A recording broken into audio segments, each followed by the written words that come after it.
Ассалаумағалейкум, құрметті көрермендер. Біздер бүгін мына Ибрай Қуанышбайұлы, Сұңғат Темірболатұлының бастауымен, яғни біздердің осы ағаларымызды қостауымызбен керемет жолдастық кездесу ұйымдастырып отырмыз.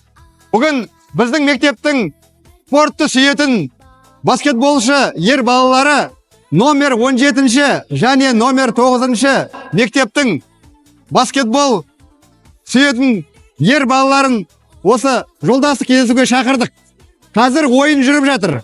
Мынау арамызда үзіліс болып жатыр. Үзіліс кезінде біздер өзіміздің осы тілегімізді білдіріп, салауатты өмір салтын насихаттау мақсатында сіздерге осы бейне түсірілімді жүргізіп жатырмыз. Енді осы бүгінгі кездесуді ұйымдастырған Ибрай Қуанышбайұлына, Сұңғат Темірболатұлына көп алғысымызды білдіреміз. Жалпы келген мына көрермендер, балалар, барлығыңызға рахмет. Біздер осындай жарыстарды көптеп ұйымдастырсақ, біздердің спортқа деген қызығушылығымыз одан сайын арта түседі, денсаулығымыз мықты болады, және біздің бос уақыттарымыз өте қызықты және мәнді өтеді.